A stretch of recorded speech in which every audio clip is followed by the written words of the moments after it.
The super child stands apart from the rest of us. Whether it be a highly accomplished ballerina at the age of 14 or a 13-year-old computer genius, super children are somehow different.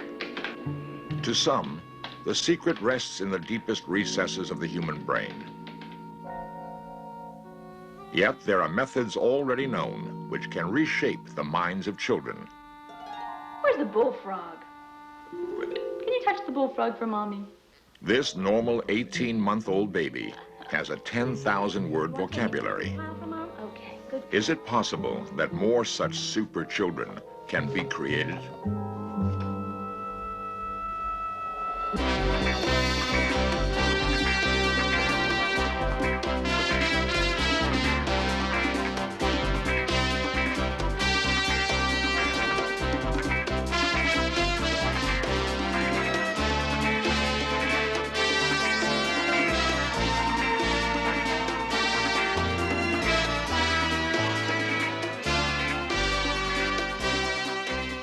This series presents information based in part on theory and conjecture.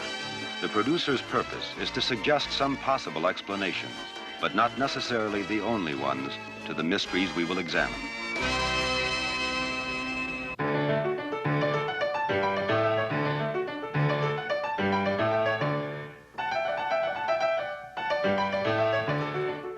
What is a child prodigy? Leslie Ann Copes is just such a genius.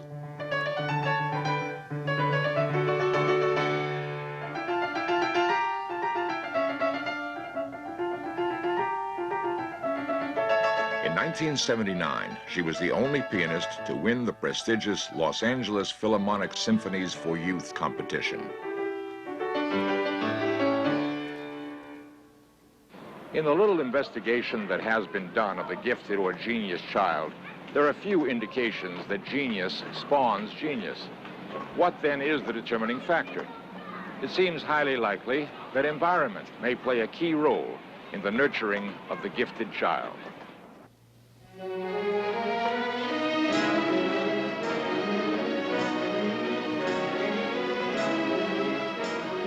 Melissa Allen, at 14, is considered by some at the American Ballet Theater to potentially be one of the prima ballerinas in America.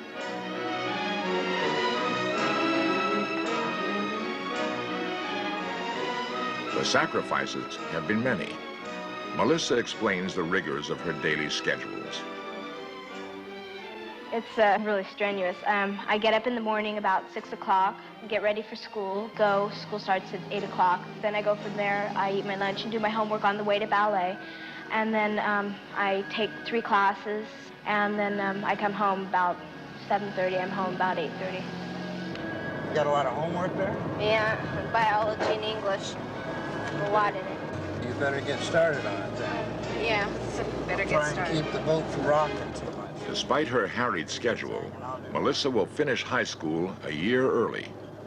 The necessary ingredients to create such a super child are discussed by her teacher, Margaret Graham Hills. I don't like the word genius, but she has something very close to it.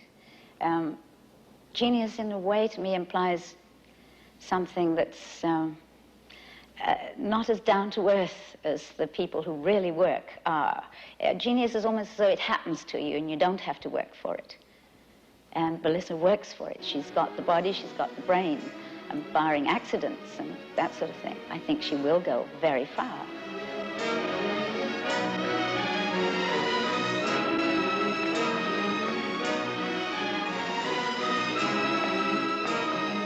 Because of her outstanding potential, Melissa is expected to work with the American Ballet Theater in New York within a year. Time, effort, and talent will determine if she will become a permanent member of the troupe. There's many instances that I feel like I'm a gifted child. And it's not an ego, it's just being proud that you know that you can do something other people can't.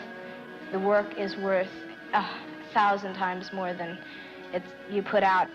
It gives you a feeling of satisfaction knowing that you've done it.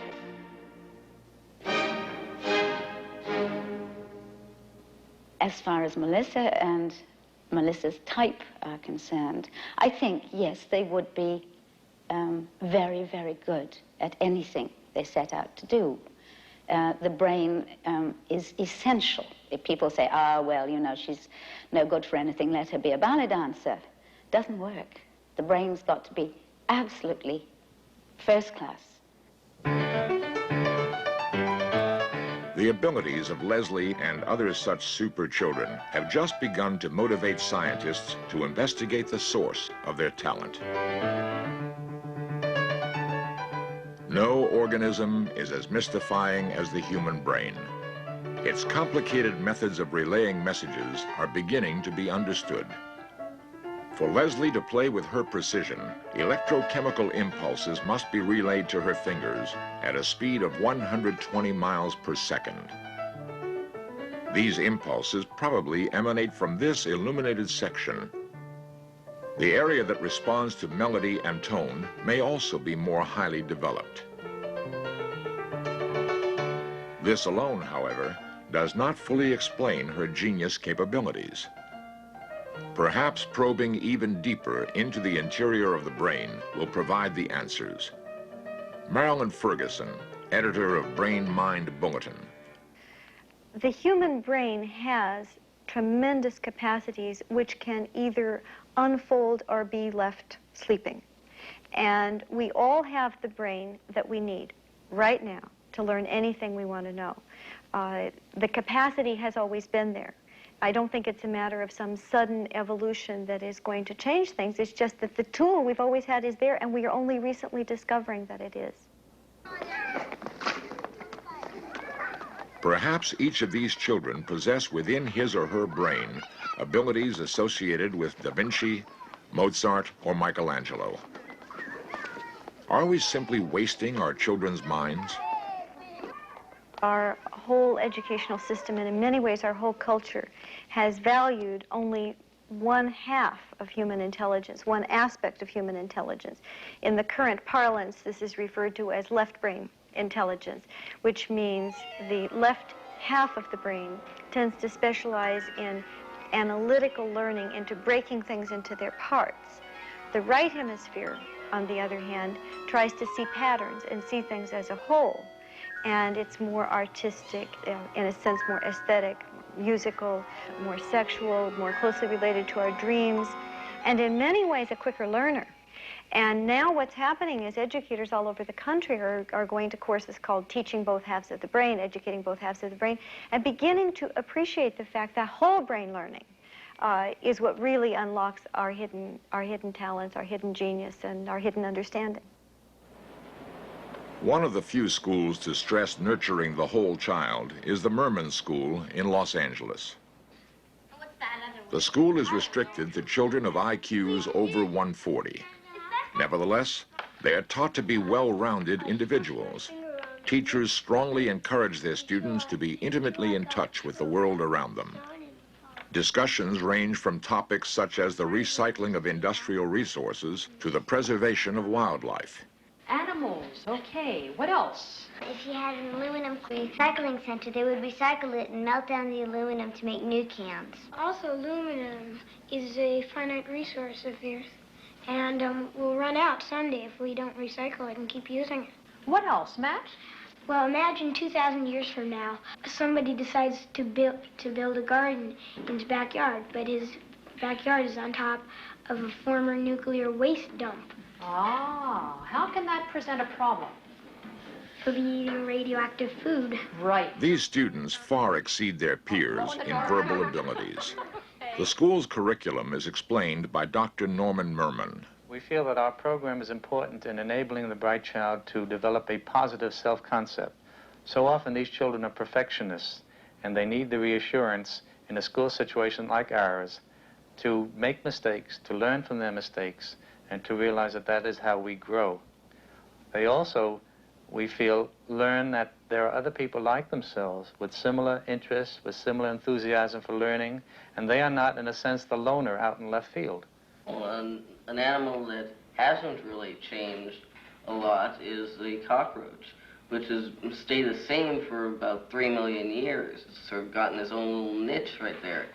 And That brings up the theory of punctuated equilibrium, which states that evolution is not, as some people think, a gradual, continuous change, very slight changes though, but instead it's a million years or a few million years of something staying the same, and then all of a sudden a spurt of change. Consider the bright child in a conventional situation, how he or she feels that they are really number one, so to speak, or top banana. And when they come to us, it sort of takes the hot air out. They really have to produce and think through what they're saying, and this is so often brought about not necessarily by the teacher, but by the other children in the classroom. Specialized schoolroom programs provide a fertile ground for capable children. Their potential is being carefully nurtured. For them, education is a challenge. Given an opportunity equal to that of the Merman children, some believe children of average intelligence could become gifted. A startling new process used only in Philadelphia provides this child with a 10,000-word vocabulary. Will this program make it possible for every child to be a genius?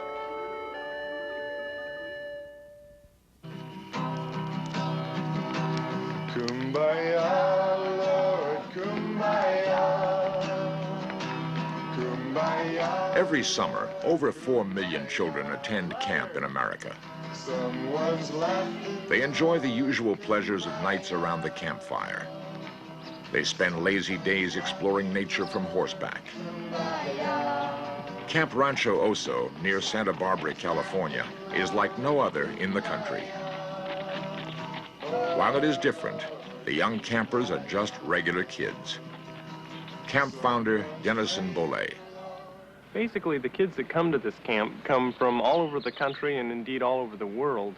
And they're basically a very normal kid. What they're here to do is to build very specialized, unique vocabulary that's known only to the computer, and therefore they can use the computer as a tool to work for them. Print a segment string out of that so that eventually you wind up with the words computer camp written on one line. Is there any questions? Yeah. It isn't working on the APF. How can we get it to work? See, every different home computer has a little bit different syntax in order to perform the same function. The interaction amongst the kids is fantastic. They all teach each other the skills. So it's like you work with one person and you show them how to do it. Pretty soon, 5 minutes later, you'll see them showing a friend how to do it. And it passes on incredibly quickly how to program the computer. So they teach each other. It's fantastic. A normal program at the camp here would consist of spending several hours on the computers, getting in various facets of learning about how to use computers and interacting with them. And the rest of the time is spent in a very well-rounded activities. They go horseback riding, and they go swimming, and they play tennis and go hiking, and they're really normal kids having a normal time. And what we've done is integrate into that a way to learn to use a new tool, the computer. With the knowledge these children now possess, one young man was able to create a computer program to catalog his lawyer father's personal injury cases and antique collection. Another plans a program to analyze his parents' stock purchases.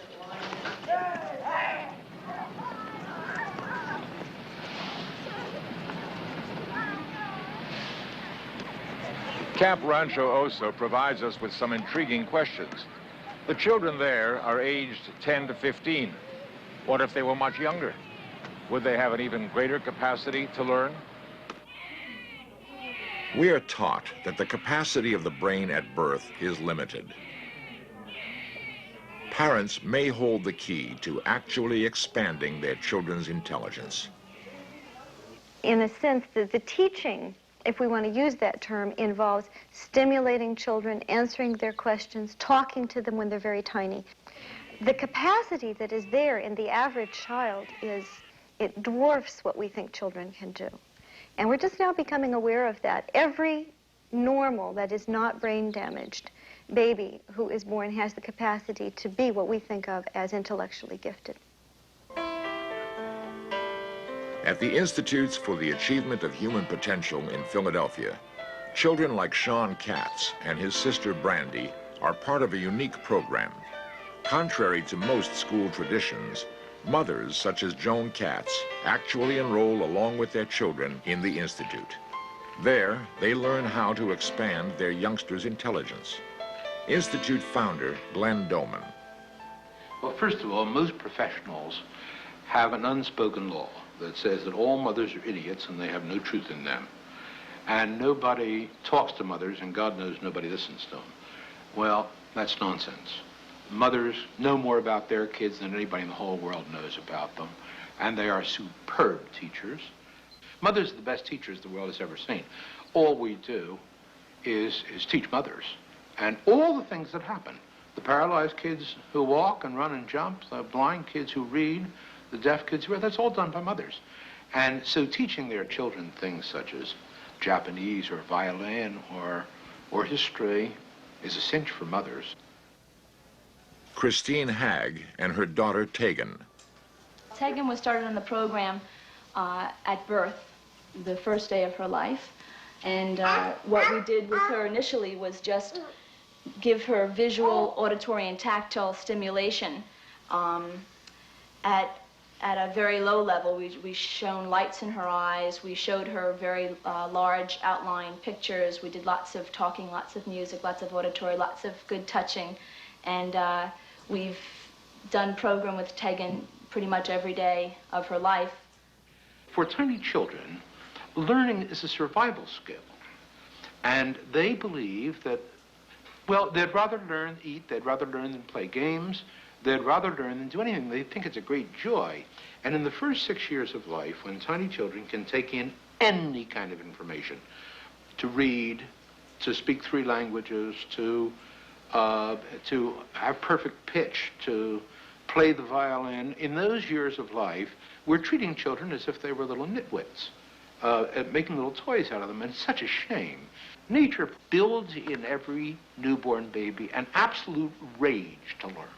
They want to learn about everything in the world, and right now, at this instant. And the brain grows by use. Therefore, we simply feed that famine for information. Here's Edgar Degas at the Milners. The Starry Night, Vincent van Gogh. Pablo Picasso, the painter and model. This information in the beginning we call bits of intelligence. Let's say photographs of the presidents of the United States. And there has to be 3 requirements, each of these pieces of intelligence. It has to be discrete, it has to be precise, and non-ambiguous. And they simply say, this is Zachary Taylor. Here we have Abraham Lincoln. And with some paintings, here's The Breakfast Room by Pierre Bonnard. And here we have some frogs. We've got a bullfrog and a pickerel frog. Tegan's seen approximately 10,000 bits now, including her language bits, her different languages that she knows, the music bits that we're doing, art bits, bits in every category, from science to art. Okay. Hey, Tegan, I've got a bullfrog. Where's the bullfrog? Come here, darling. Come get it. That's right. The bullfrog. Ribbit. Right. Good girl. That's it. Very good. Okay, that's the bullfrog. Wonderful. Okay, I'll put that in your pile. That's excellent. And you know what we've got here? I've got a Vincent van Gogh. Where's Vincent van Gogh, The Starry Night? While Tegan at times seems disinterested in her lessons, she has a 70% success rate when identifying her flashcards. Put it in your pile over here. Put it in your pile and do some more presidents, okay? Good girl. Okay. Look who I've got. Tegan. That's good. Okay, I've got Abraham Lincoln, Tegan. Can you find Abraham Lincoln? Which one is Abe? Honest Abe? How is it that Tegan has such advanced visual recognition skills and yet is still in early stages of baby talk? Where is he? That's right. You want to touch Abraham for Mommy? Okay, go ahead. Thank you. That's a good girl. Very good. Okay, excellent. Put him in your pile. Okay, you want to see one more? Okay, let's see. How about another frog? Another frog for you? Oh, I've got an eastern gray tree frog. Which one is the eastern gray tree frog? Eastern gray tree frog! Hooray! Good girl. Very good. Okay, put it in your pile, please. Put it in your pile. That's a good girl. That's wonderful. It is easier to teach a 1-year-old to read than it is to teach a 7-year-old. That's why the schools all flop. It's easier to teach a 1-year-old mathematics than it is to teach a 7-year-old. It's easier to teach a 1-year-old absolutely anything that you can present in an honest and factual way than it is to teach a 7-year-old. So parents simply give them accurate information with love and respect. While Tegan is obviously successful, years of study have even more outstanding results. Sean, age 7, Fumio, age 5, and Brandy, age 5, can not only recite Japanese songs or rhymes, but can fluently communicate in Japanese with one another. This feat alone may seem outstanding. Each equally excels at reading and explaining Shakespeare, and all are learning to be expert gymnasts. For Dr. Doman, there is no question that his program works. It remains for the rest of the educational community, however, to judge whether his techniques can create geniuses out of all children.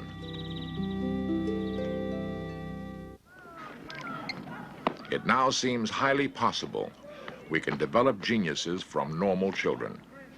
The question is, however, do we want to? I believe, with good reason, that every child born has the potential for genius. And I think the world needs more, not fewer, geniuses. I think it's good, not bad, to be a genius. And I wish we had dozens and dozens and dozens of them. And I think we're wasting our children's brains at a prodigious rate, and the world would be infinitely better off, and I'd feel a lot safer if there were more geniuses, and every child has that potential if parents wish it.